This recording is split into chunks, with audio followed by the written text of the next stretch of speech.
안녕하세요 여러분, 세상 돌아보기입니다. 예, 오늘은 25년 2월 26일이고 수요일입니다. 자, 어제 우리가 6세대 KF-21과 같이 편대 비행을 할, 또 호위기 역할을 할 무인기 KUCLW라고 이때까지 이제 불러왔던 그거죠. 그게 시제기가 나왔다. 그리고 금년 말에 1호기가 나왔죠. 시제기가 나왔고 시험 비행을 금년 말에 할 것 같다. 이 내용에 대해서 이 무인기에 대한 부분을 한번 쭉 정리를 할 필요가 있었고, 이게 지금 계획대로 가고 있구나. 자, 과거의 맥락을 쭉 돌이키면서 이것의 의미가 무엇인지, KF-21에 미치는 영향은 무엇인지, 또 구체적인 엔진이나 이런 스펙 부분에 있어가지고 지금 우리가 개발하고 있는 무인기는 두 가지로 보이거든요. KUC, 오늘 지금 주제인 LW가 있고, 이거는 편대기라고 이야기를 하고 있어요. 무인 편대기. 그리고 KUC FC가 있습니다. 그 둘이 엔진이나 스펙, 위상이 상당히 많이 다르겠다. 용도도 많이 다르고, 예, 이런 부분에 대해서 분화도 좀 가능하다. 분석에 있어가지고, 자, 이건 이제 개인의 추정입니다. 밝혀진 이제 공개되는 사실들을 가지고 여러분 다른 생각 가지실 수 있어요. 그렇지만 전체적으로 그림을 그려보는 데는 큰 문제는 없으실 거예요. 예, 해볼게요. 자, 어제 나온 거죠. 제목부터 먼저 볼게요. 이 제목이 중요해요. 예. 저피탐이란 부분이 있거든요. 우리가 참고를 크게 한 것으로 보이는 미국의 보잉 것은 우리보다 빨리 시험 비행을 해서 21년에 양산에 들어가지는 못했어요. 그 여러 가지 이유가 있죠. 거기는 저피탐이 아닙니다. 그게 염가형으로 무조건 개발된 거예요. 우리도 이건 염가형이에요. 제가 보기에는. 그래서 저피탐이 적용됐다는 부분이 있고, 제가 보기에는 국산이 들어갔다. 왜? 해외 기술, F-35에 들어가는 기술 같은 거는 주지도 않겠지만 그런 걸 받아서 기술을 사와서 할 여건도 아니다. 이거는 값이 싸야 된다. 그리고 이건 유인기가 아니고 무인기고, 무인기 중에서 저렴이 버전이기 때문에 지금 F-35에서처럼 비행을 여러 번 하고 나면은 그 압력과 고열로 인해서 그 스트레스 도료가 자꾸 벗겨집니다. 그걸 자꾸 다시 발라줘야 돼요. 그거 우리 군에서 못하는 것으로 알고 있거든요. 미국 기술진이 하는 거예요. 딱 문 닫아놓고. 자, 그래서 여기서 저피탐이라는 것은 우리 기술로 저렴한 것이 들어갔다. 우리가 저피탐 기술이 개발되어 있다. 뭐 예전에 몇 번 말씀드렸습니다만, 무인기까지 적용할 정도로 내구성도 있고 저렴하다. 우리가 개발하는 저피탐이 필요한 모든 것은 들어간다. KF-21 물론이고 미사일도 들어간다. 예, 이렇게 보시면 되겠고, 무인은 당연한 것이고 편대기라는 부분이 있습니다. 편대기. 자, 이건 독자적인 활동도 나중에 하겠지만 기본적으로는 유인기하고 작전을 같이 해요. 그러다가 그게 한 단계 더 발전하면 무인기끼리 작전을 해요. 예. 그래서 이것은 기능을 각각 분화시켜서 어려울 때는 저기 쏜 대공 미사일이 우리의 핵심 자산으로 접근할 때는 몸으로서, 살신 성인으로서 방어하는 그런 기능까지 가지고 있습니다. 자, 포지셔닝을 아시겠죠? 예. 시제 1호기 이렇게 더 나온다는 이야기죠. 근데 여기에 엔진을 외국 걸 수입해서 썼다. 자, 이게 또 여러 가지를 시사해요. 볼게요. 자, 이것은 쿠스 LW가 처음 등장한 것은 공식적으로 2022년 가을 DX 코리아 때 나온 겁니다. 이거 실제 나온 거랑 똑같죠. 길이가 한 10m 정도 돼요. 무게는 외국 자료를 봤을 때 유사한 기종을 봤을 때 한 3톤 정도 되지 않느냐. 당연히 엔진 한 개 들어갑니다. 공기 흡입구가 저 위에 있죠. 이건 무인이기 때문에 가능한 거예요. 당연히 내부 무장창이 있고, 이 앞부분에다가 상황에 따라서 모든 걸 바꿔 끼우게 됩니다. 모듈화되어 있다는 거죠. 우리 사실은 뭐 KF-21 같은 경우는 뭐 거기도 기종이 8생대 나오겠지만 기본적으로는 다 들어있잖아요. 레이더도 있고 무장도 하고 뭐 스텔스도 되고. 여기는 그게 아니다. 한 기종은 하나에 특화된다. 이런 걸 이제 느끼실 수 있겠고, 요게 2022년 가을에 나왔는데 이 시제기가 등장했다는 겁니다. 예. 그래서 금년부터는 날린다는 겁니다. 이게 정확하게 계획대로 되고 있다. 저는 이 쿠스 LW의 등장은 좀 사실은 의외라고 봤거든요. 이것은 원래는 가오리 형식의 수직 미익이 없는 그런 형태를 먼저 개발했고, 그게 카이에서도 그게 KF-21과 편대 비행을 하는 모습을 보여줬어요. 그래서 그게 편대기다. 무인. 그것도 스텔스도 당연히. 자, 그리고 그 모델이 먼저 공개됐어요. 몇 년에 합쳐서. 연구도 한 20일, 제법 오래됐어요, 그걸로. 그런데 쿠스 LW는 뒤에 치고 들어왔다. 그래서 이것은 뭐냐면 우리가 6세대 전투기를 보는 6세대 운용에 있어서 운용 방식의 전술적 개념이 바뀌었다. 그건 우리만의 생각이 아니고 전 세계 추세를 반영한 것이다. 이렇게 봐지거든요. 여기는 소모성 기체가 들어가는 게 좋겠다. 모든 게 완벽하지 않더라도. 자, 그것은 KF-21이 가지는 어떤 스텔스성의 어떤 위치하고도 중복된다. 거기에는 고가의 수직 미익이 없는 그런 형태를 쓸 필요가 없다. 수직 미익이 없는 건 가오리 형태의 비행기는 첩보용이나 비밀 장거리 침투용으로 쓰면 되겠다. 단가도 다르다. 굳이 그 가오리형하고 쿠스 LW가 같이 비행을 할 수 있다. 무인기 편대 비행을. 그러면은 그 가오리 형태는 이 LW가 보호해야 되는 대상이다. 고가치 자산이다. 그래서 그 가운데 그 와중에 전술이 바뀌었다는 것을 느낄 수 있어요. 중국은 아직도 보면은 그게 바뀔지 몰라요. 거기도 뭐 레이더 바짝 세우고 있으니까 거기도 보면 그들의 스텔스 전투기에다가 가오리형 수직 미익이 없는 그런 무인기하고 편대 비행하는 그림을 그리거든요. 우리도 먼저 그랬어요, 몇 년 전에. 근데 이걸 바뀐 거 얼마 탄 거거든요. 이거는 급작스럽게 개발되던 느낌이 강합니다. 왜? 가오리를 개발했기 때문에 기본적으로 AI나 무인 뭐 설계 이런 것들은 기본적으로 되는 거예요. 그리고 이건 단순하다. 이건 저렴이 버전으로 만든 거다. 6세대는 이렇게 된다. 예. 자, 그 추세가 맞다고 판단을 했고 짧은 시간에 개발을 했다. 그리고 또한 이것이 거꾸로 확인해 주는 것은 우리 KF-21이 지금 4.5세대로 나와서 초기 생산을 하겠지만 30년 무렵에 개량을 하게 되면 바로 5세대, 6세대로 개량이 된다는 것을 짐작할 수 있어요. 그 단계를 반드시 거치게 돼 있거든요. 유무인 복합, 소위 말해서 MU, MT를 하고 그다음 100% 무인기 복합, 무인기 복합이라기보다는 무인기끼리만 작전을 하는 그런 개념을 옮아가는 거예요. 우리나라는 대단히 단계적 개발 방식을 확실히 사용하고 있습니다. 4.5세대 개발에 적당히 구매해서 업계에 만족도를 주고 수익을 발생시켜요. 그리고 검증을 해요. 그 다음 단계를 개발하는 겁니다. 그 앞 단계는 필요에 따라서는 후속 기술이 개발이 되면은 업그레이드를 하거나 아니면 그 용도에 맞게 쓰는 거죠. 천궁도 천궁 1, 2, 3, LSM도 LSM 1, 2 이렇게 가는 건 똑같은 거예요. 지혜롭다고 봅니다. 실수가 없잖아요. 약속한 대로 한다. 자, 말씀드렸는데 이거는 이제 옆에서 본 모습이고 저 비탄 무인 편대기 CJ 1호기가 이제 출고가 됐고 금년 가을부터 시험 비행을 한다. 자, 이 CJ기는 나를 수 있는 비행기여야 됩니다. 당연히. 그죠? 자, 우리 KF-21도 CJ기 6대 만들었죠. 그중 2대는 복좌식이었죠. 자, 그것은 일부에서 훈련기라고들 말씀 많이 하시지만 훈련기 쓸 수도 있겠죠. 그렇지만 더 중요한 것은 그것은 6세대 전투용이라는 겁니다. 편대비행, 무인기들 조종하는 역할이죠. 자, 그런 그림이 다 맞아요. 이게 나왔다는 것은 KF-21 6세대 간다는 거예요. 그 말은 뭐냐? 얘들을 대량 양산하기 시작했을 때 KF-21도 6세대가 되어야 된다는 거예요. 맞죠? 서로 얽혀 있으니까. 그럼 서로 확인할 수 있어요, 우리 계획을. 자, 27년도 유무인 복합 비행 시험 진입 목표죠. 그럼 이때 뭐가 등장하겠습니까? 유무인 복합인데 U는 뭐가 해야 될 것 같아요?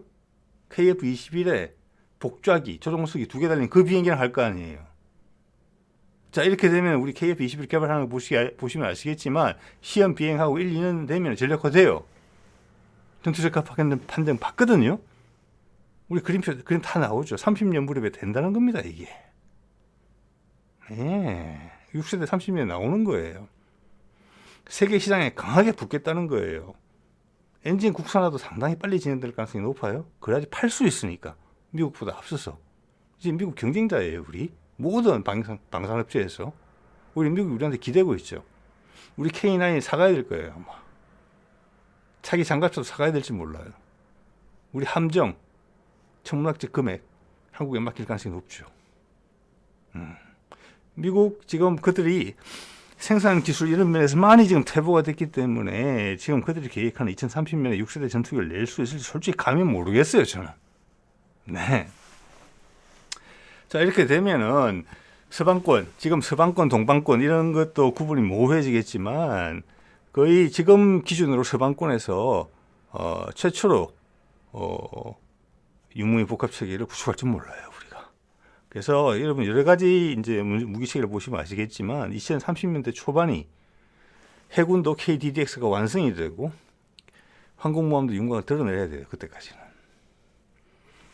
공군도 6세대하고 편대 비행을 하게 돼요. 이런 것들이 60대, 30대 초반을 다 보고 있다는 거예요. 자, 그렇게 되면은 우리의 군사력은 상당한 수준에 올라간다.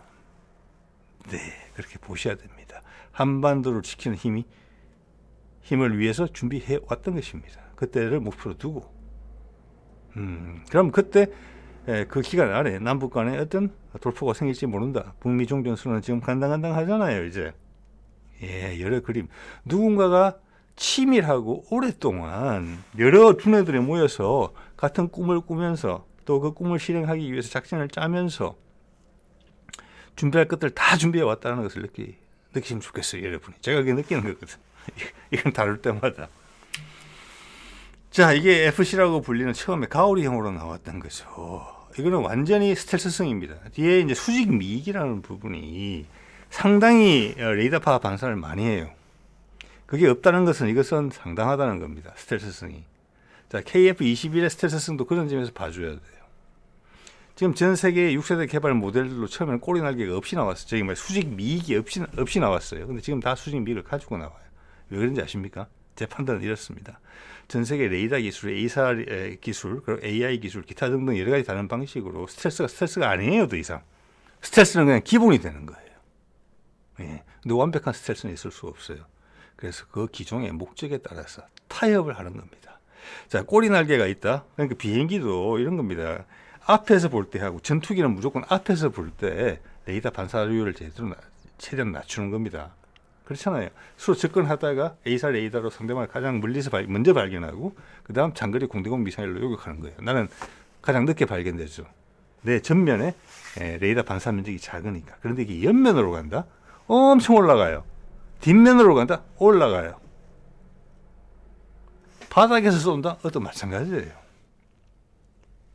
자, 그렇기 때문에 모든 걸 완벽하게 할 수가 없다. 보통 지상에서 탐색 레이더는 훨씬 더 파워가 세요. 상대방 적기가 쏘는 것보다. 그럼 지대공 미사일의 표적이 되죠. 그걸 어느 정도까지 줄인다는 거예요.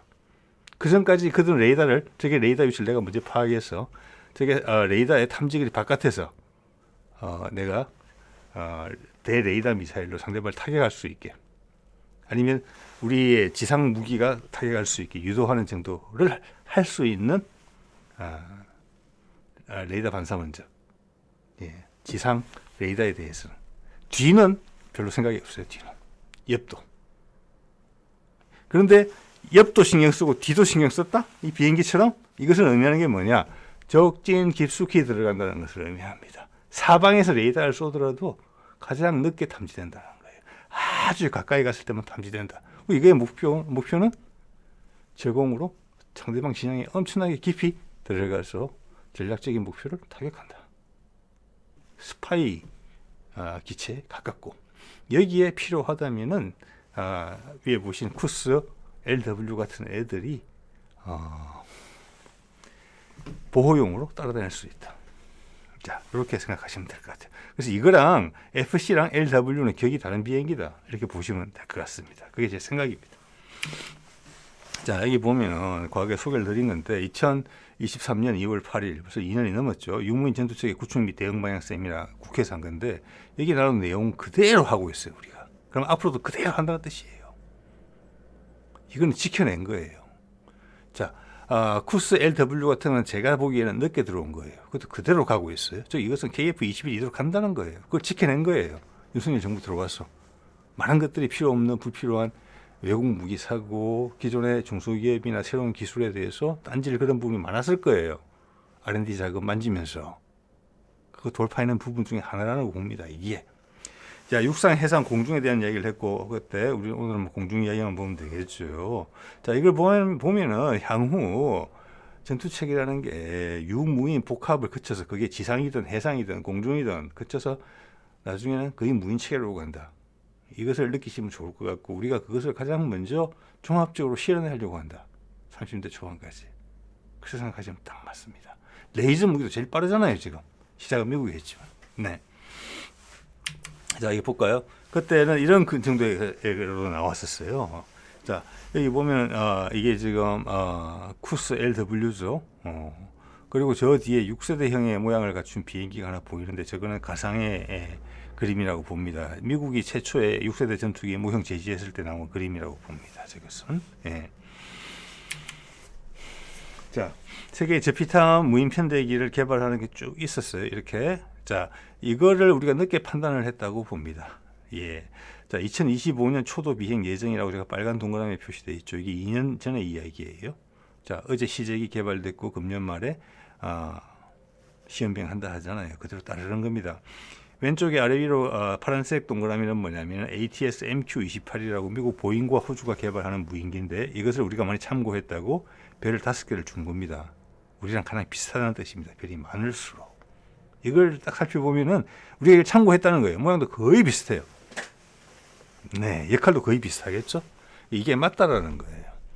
KF-21이 6세대로 활용할 때 편대기는 좀 더 저렴하고 스텔스성도 좀 떨어지지만 값이 훨씬 만들기가 간단한 거, 소모품으로 봐야 되는 이런 비행기를 만들어야 된다. 우리가 개발했던 가오리는 고가의 상품이다. 그럼 다른 목적으로 써야 된다. 그 판단을 조금 늦게 했다는 건데 금방 따라갔다는 겁니다. 이제. 자, 이게 MQ-28 이러면 고스트 배시라는 건데 이거 비슷하죠. 생긴 게 이게 한 10m 이 정도 돼요. 엔진, 여기 나오는 엔진 출력, 지금 우리 비행기는 엔진 출력 같은 게 공개가 안 되고 있는데 크기, 무게, 길이는 10.6m로 나오더라고요. 이거랑 비슷해요.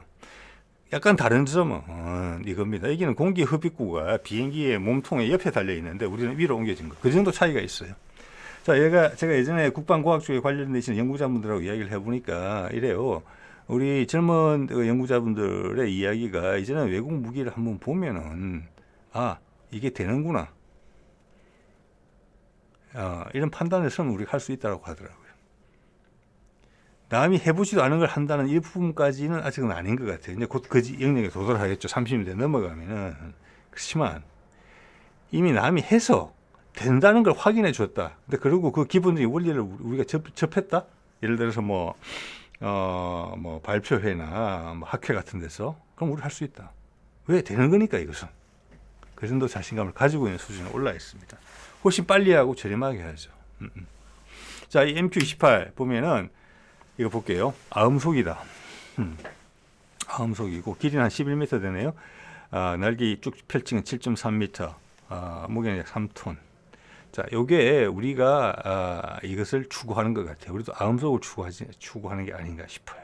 아음속이면 충분하다. 그리고 KF-21을 망가뜨릴 정도가 아닐 수준의 스텔스면 된다. 근데 스텔스는 필요하다. 이런 내용이고 이것은 또 어떻게 봐야 되느냐면은 KF-21이 전투 기동을 한다거나 이러면은 속도가 마하가 넘어가서 못 따라가잖아요. 중간에서 조인할 수도 있다. 출발을 같이 안 할 수도 있다. 이런 생각도 해보셔야 돼요. 그리고 전투 기동을 할 정도의 그런 전투적 상황이 나오면 안 된다.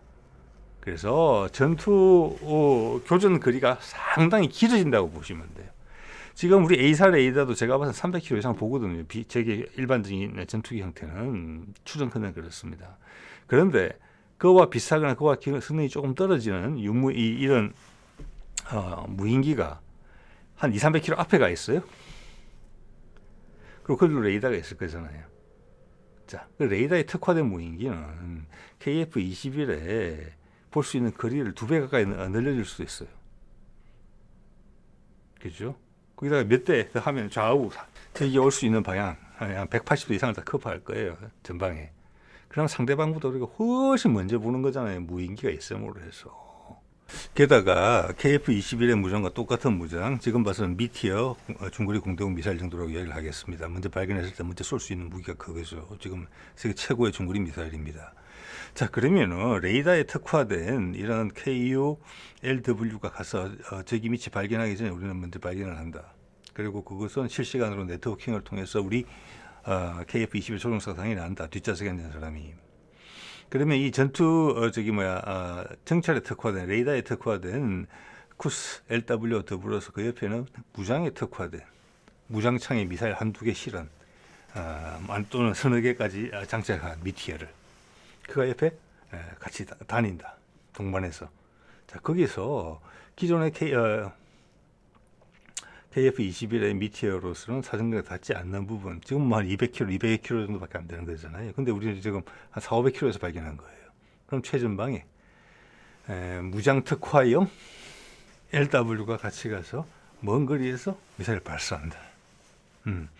저기 혹 우리를 발견하고 대응 사격을 하더라도 우리의 KF-21 유인기에까지 미치지는 못한다.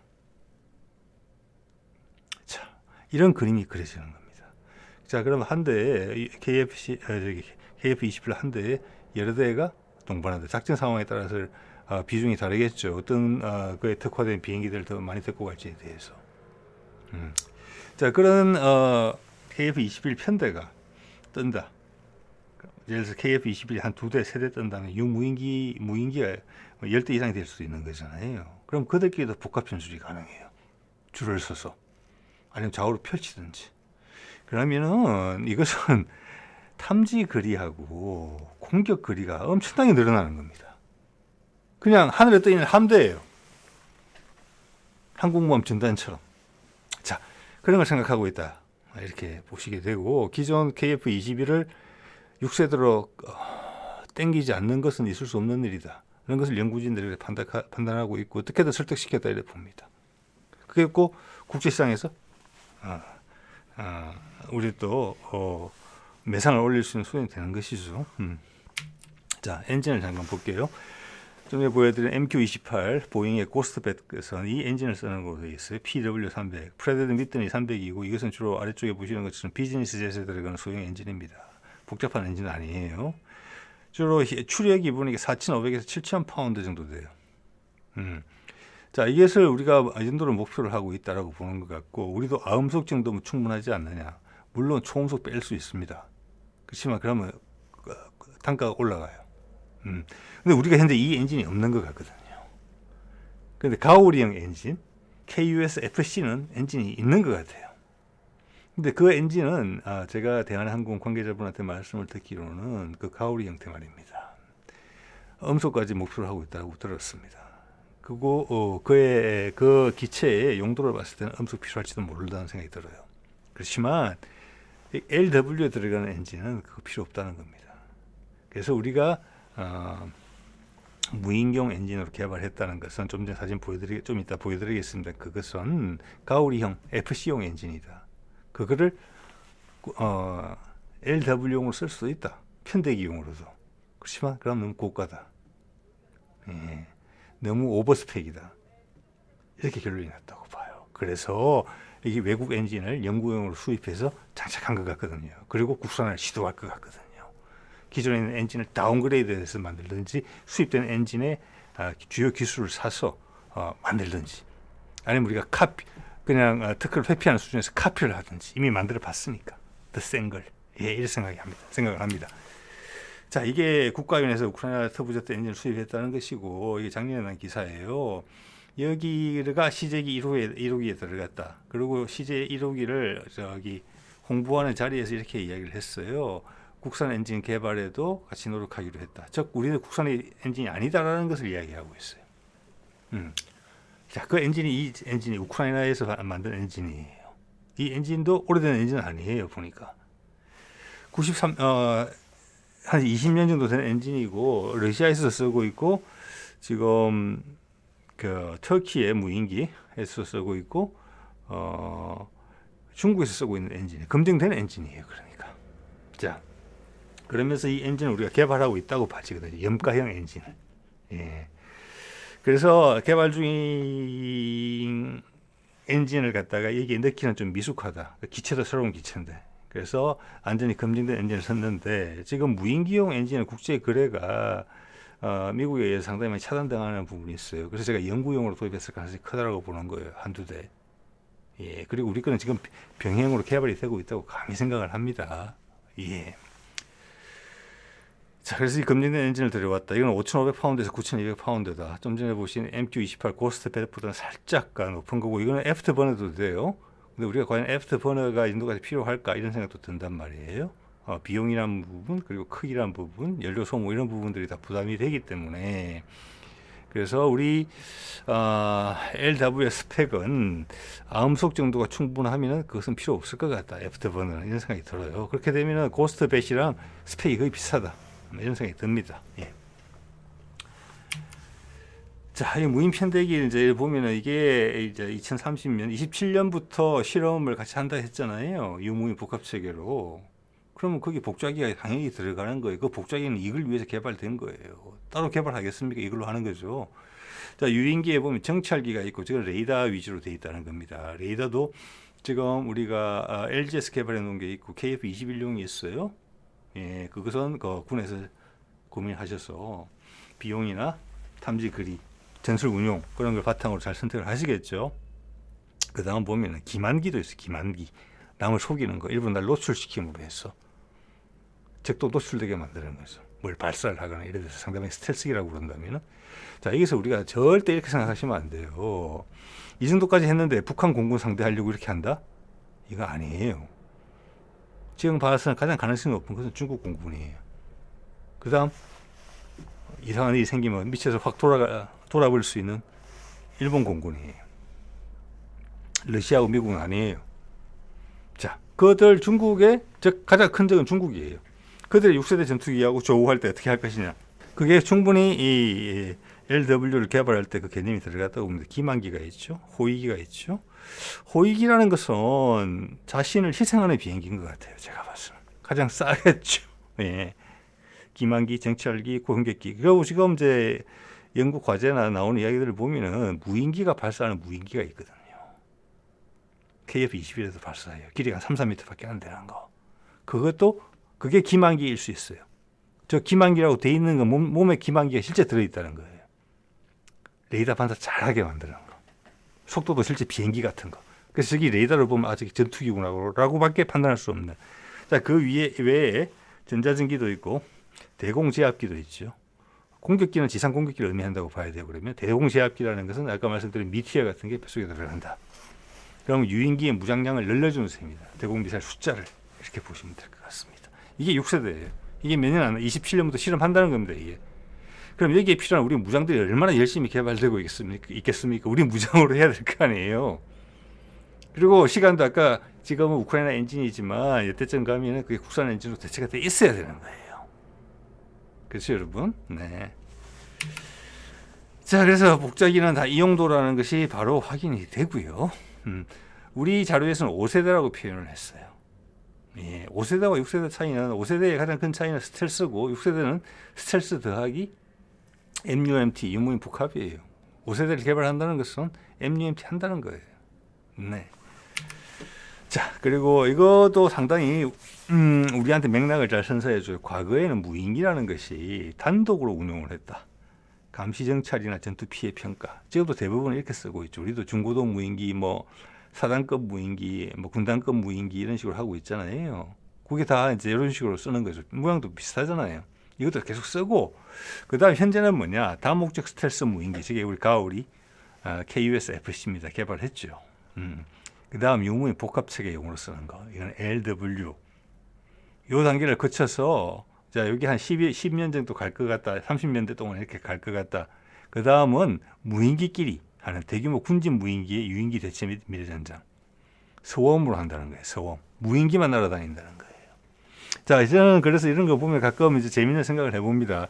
현재 유인기는 카이가 하고 무인기는 대한항공이 하는 분위기로 잡혀 있는 것 같거든요. 지금 예를 들어서 한화 오션이 예를 들어서 잠수함에 어떻게 주력하고 있고, 물론 수상함도 만들립니다만은, 그리고 현대중공업은 수상함에 또 특화되어 있고. 자, 이렇게 보면은 나중에 카이는 좀 불리한 게 아닌가?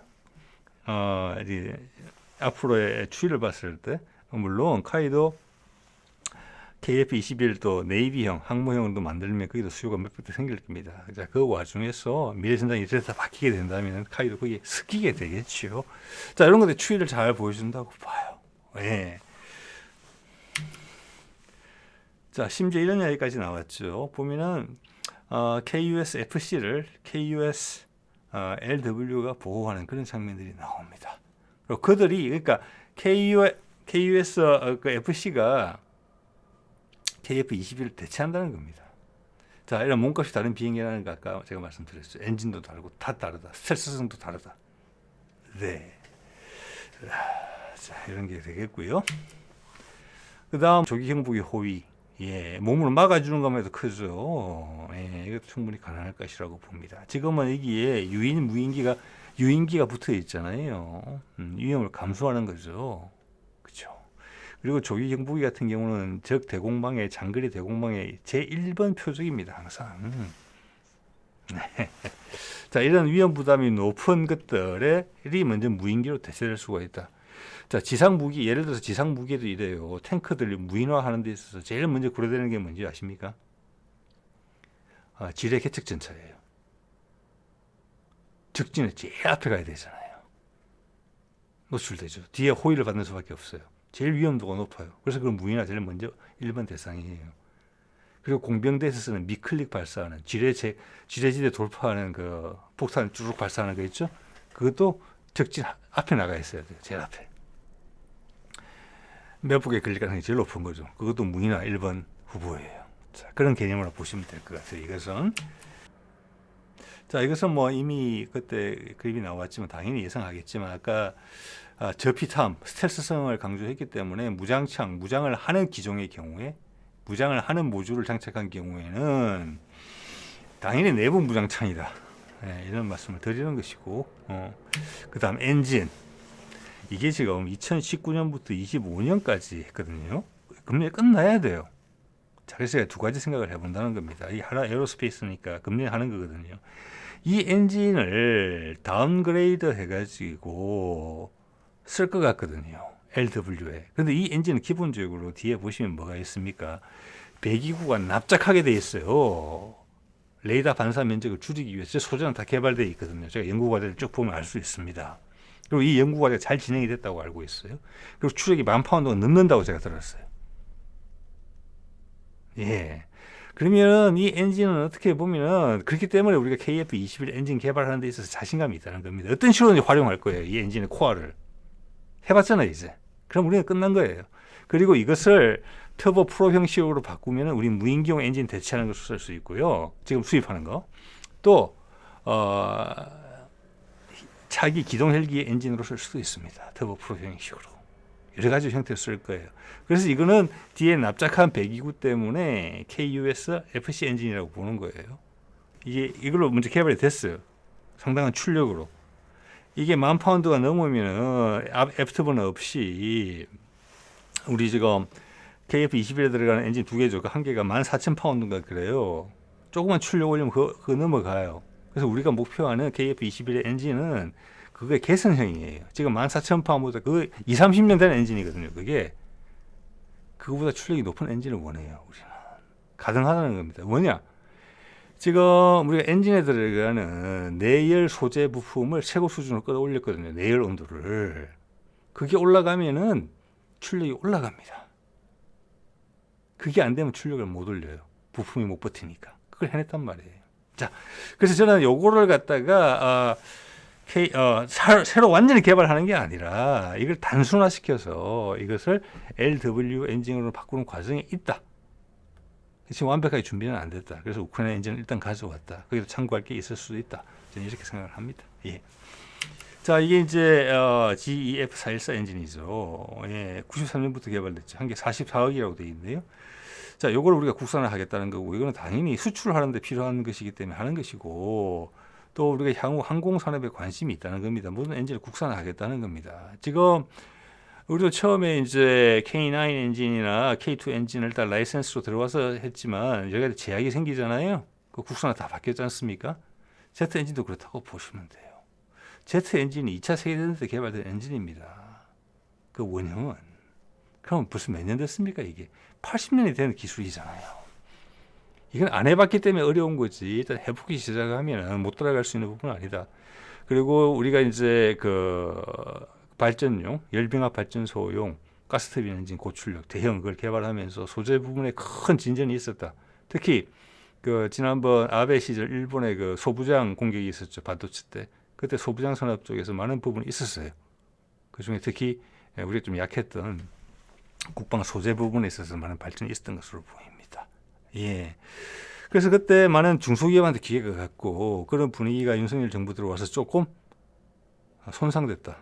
그런 우려를 하시는 분위기가 느껴집니다. 어쨌거나 이거보다 나은 엔진을 만들려고 할 거예요. 우리 지금 이게 FA18에 들어가는 거잖아요. 호넷에. 우리 KF-21은 FA18보다 작습니다. 가볍고. 근데 그거보다 좀 더 강한 엔진 이걸 기반으로 하게 되면 우리 기동성 짱짱하고 향후 많은 업그레이드를 감내할 수 있는 수준이 돼요. 아시잖아요. F-35가 왜 엔진에 문제가 생깁니까? 전력을 쓸 때는 많은데 엔진 부하가 걸렸고 그것을 초기에 수정하지 못했어요. 엔진이 항상 과부하 상태에 있어요. 그러니까 RPM을 못 올려요. 전투기가 RPM을 못 올린다? 급기동을 못한다? 이런 이야기잖아요.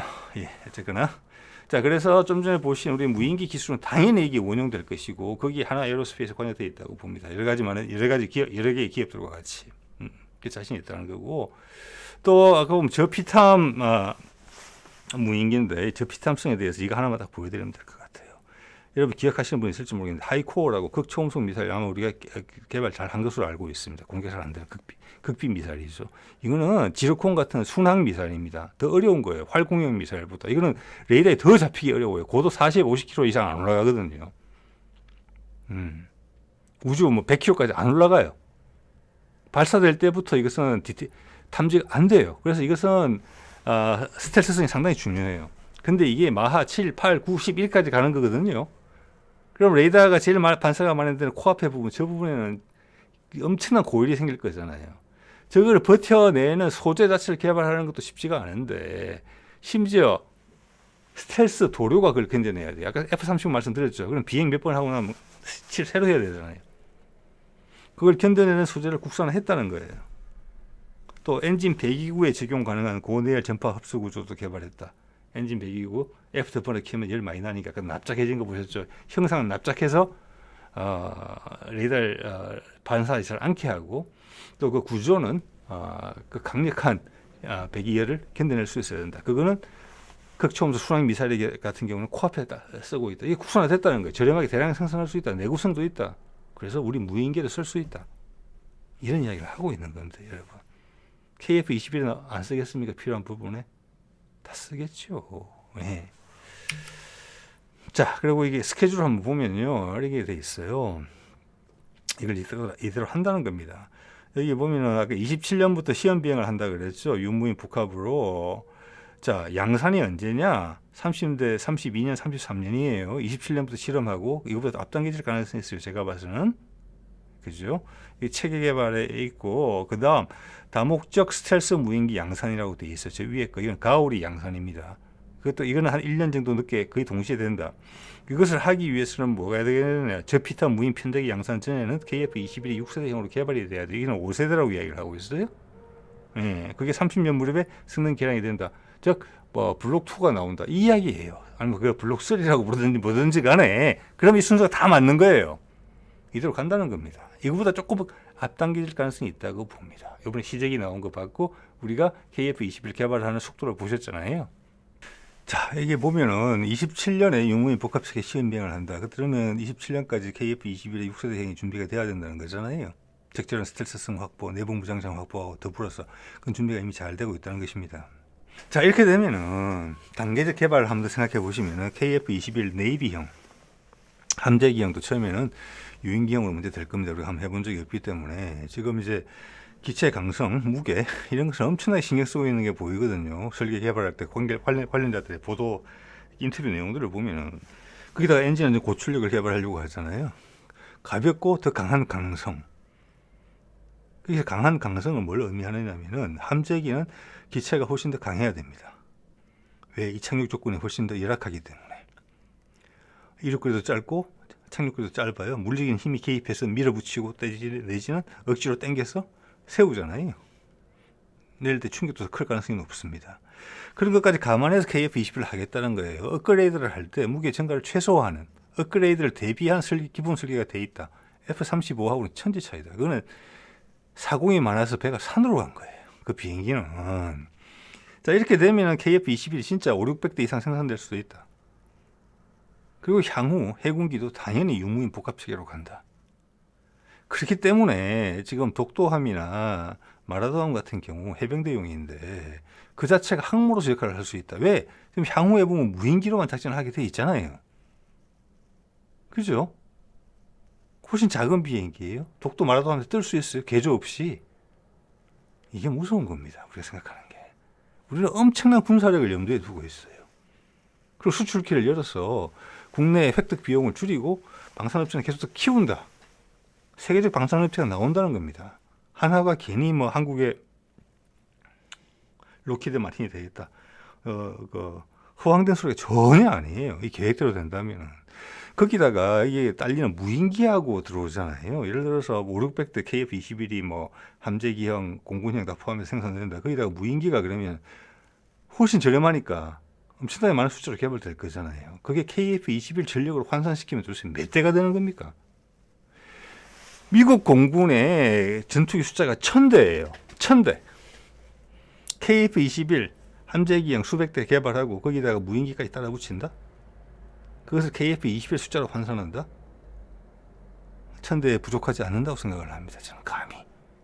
예. 그리고 세계 시장을 때린다. 그것을 어떤 외교적 지렛대로서 사용할 수도 있다. 다극화된 세상에서. 충분히 가능한 이야기죠. 자, 그렇기 때문에 이게 또 다른 무인기를 개발하는 게 있어요. 수직 이착륙 포함해서 제가 예전에도 말씀드린 바가 있는데, 그래서 지금 소위 해군에서 FX4 지금 봤을 이제 구축함급 이상은 이순신급 이상은 이제 대양 해군 쪽으로 빼고 구축 항모 전단으로 지금 1함대, 2함대, 3함대는 호위함으로 해결하려고 하는 것 같거든요. 자, 그 호위함에는 장거리용 이런 무인기는 필요가 없어요. 그렇지만 유무인 복합체계는 확실하게 쓸 겁니다. 수직 이착륙. 제가 예전에 설명드렸었죠. 저기 국가연에서 ADD에서 비밀리에 개발하고 있는 것으로 보이는 가끔 자료가 유출되는. 자, 그런 거는 기존의 호위함, 복합함에서 충분히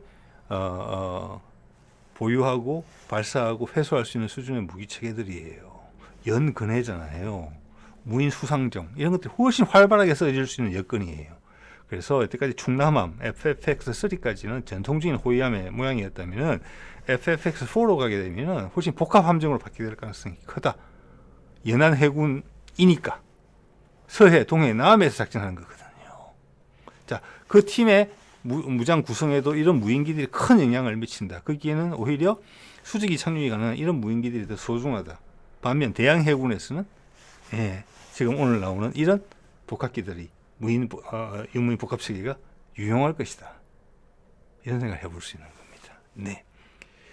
자, 우리 KF-21이 이 자체로 꼬리 날개를 가지고 수직 미익을 가지고 6세대 전투기가 될 수 있는 충분히 될 수 있다고 봅니다. 아까도 말씀드렸지만 유럽, 미국, 일본의 6세대 디자인이 처음에는 수직 미익이 없는 것으로 나왔다가 지금 다 있어요. 왜? 그만큼 감시 자산들의 성능이 좋아졌어요. 그리고 수직 미익이 없으면 그게 없음으로 인해서 그것을 상쇄하기 위해서 비행기 디자인이 많은 제약을 받게 돼요. 예, 그래서 타협점을 찾은 겁니다. 그래서 수직 미익이 다 살아난 겁니다. 그리고 그러면 그렇게 해서 레이더 탐지성이 조금 불가피하게 올라간 부분은 저렴이 버전의 무인 편대기가 따라붙어서 살신 승인하는 겁니다. 자기들 희생해가면서까지. 그리고 작전 범위를 넓히는 것이고 싸게 그러면서 유인기의 생존을 보장한다는 거예요. 그래서 올라가는 것이기 때문에 KF-21은 이미 설계 상태에서 내부 무장창만 달면 뭐 도료나 나머지 엔진 개발할 때 뒤로는 당연히 벡터링 들어갈 것이고 고기동력이 가능할 것이고 레이더파 반사가 최저로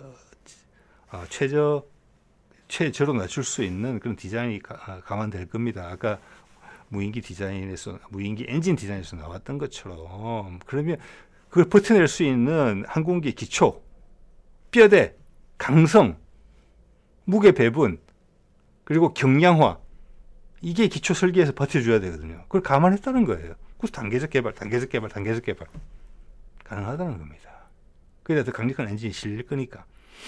그래서 스텔스성은 그 정도로 충분하다. 네. 그래서 여기 보시면은 이게 그러니까 우리가 무인 공중 전력의 필요성에 대해서 언급하는 내용을 보시면은 우리가 어떻게 인식을 하고 있는지를 알 수 있어요. 이게 전 세계 인식과 정확하게 공감된다고 보고 소위 그 유튜브 상에 많은 군사 전문가들이 놓치고 있는 부분이라고 봅니다. 국내외 막론하고 고가 전략 자산에서 저가 신속 획득 무기 체계로 바뀐다. 고가 전략 자산 여기서 이제 이야기를 하는 게 그거잖아요. F-22, F-35 실전 배치까지 15년에서 19년 걸렸다. 근데 결국 활동도 제대로 못해서 다 은퇴했다. 수많은 문제를 안고 F-22 은퇴했죠. 예, 결코 미국 해군이 주적이 되지 못했습니다.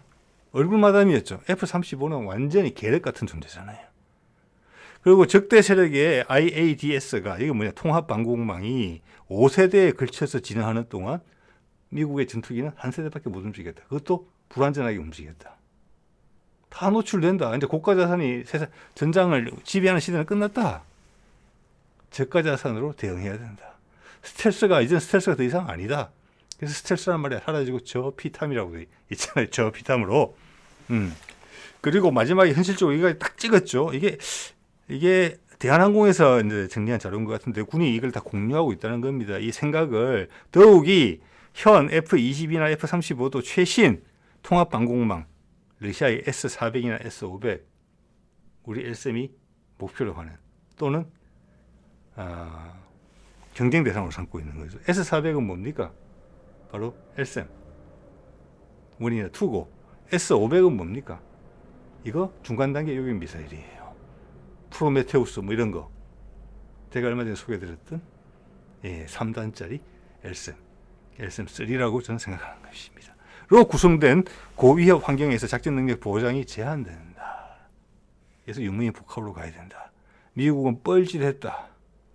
자, 이것을 각성하고 2030년까지 갑자기 6세대 전투기를 개발하겠다고 한다. 우리도 지금 2030년까지 6세대 시스템을 다 개발하려고 한다. 무인기까지 포함해서 누가 이길 것 같으냐? 이때까지 전력을 봤을 때, 최근에 전력을 봤을 때, 어깨에 해내는 걸 봤을 때, 국가 연구진들의 집중력과 정성을 감안했을 때, 우리가 빠르죠. 같은 결과물이 나와도 우리가 가성비가 훨씬 좋아요. 우리는 기본적인 목표가 동등 이상이지 않습니까? 최고 수준에. 안 돼, 게임이 안 돼요, 이미. 시간 못 맞출 가능성이 엄청나게 크다고 봅니다. 자, 오늘 이 정도 말씀드리겠습니다. 네.